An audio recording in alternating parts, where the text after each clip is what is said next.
નમસ્કાર મિત્રો, વિડીયોમાં તમારું સ્વાગત છે। તો મિત્રો, અત્યારે હાલની ખૂબ જ મોટી અને દુઃખદ ખબર સામે આવી રહી છે। જી હા મિત્રો, હવામાન નિષ્ણાંત પરેશ ગોસ્વામીના મતે બંગાળની ખાડીમાંથી ઉદ્ભવેલી અને હવે ભાવનગર ઉપર કેન્દ્રિત થયેલી સિસ્ટમની અસરને કારણે ગુજરાતમાં 28 સપ્ટેમ્બરથી શરૂ થયેલો વરસાદ 2 ઓક્ટોબર સુધી ચાલુ રહેશે। જી હા મિત્રો, તો તમને વધુમાં એ પણ જણાવી દઈએ કે જોકે મિત્રો, આ સિસ્ટમ હવે ધીમી ગતિએ પશ્ચિમ દિશામાં આગળ વધી રહી છે અને દરિયાઈ સપાટી પરથી ઉર્જા મેળવીને વધુ મજબૂત બની છે। જો કે મિત્રો, છેલ્લા 24 કલાકમાં ગીર સોમનાથના સૂત્રાપાડામાં 8 થી 9 ઇંચ સુધીનો વરસાદ નોંધાયો છે।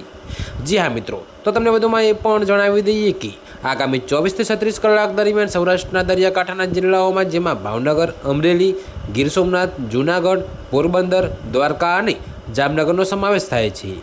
તો મિત્રો, ત્યાં ભારેથી અતિભારે વરસાદ અને 40 થી 50 કિમી કલાકની ઝડપે પવન ફૂંકાવાની શક્યતા છે। તો દક્ષિણ ગુજરાત, મધ્ય ગુજરાત અને ઉત્તર ગુજરાતના ભાગોમાં પણ મધ્યમથી ભારે વરસાદનું અનુમાન છે। તો મિત્રો, ત્યારે હાલ માટે આટલું જ। મળીશું નવી અપડેટ સાથે। અને જો તમને અમારા વિડીયો પસંદ આવતા હોય તો વિડીયોને લાઇક, કોમેન્ટ, શેર અને અમારી ચેનલને સબસ્ક્રાઈબ કરવાનું ભૂલતા નહીં મિત્રો।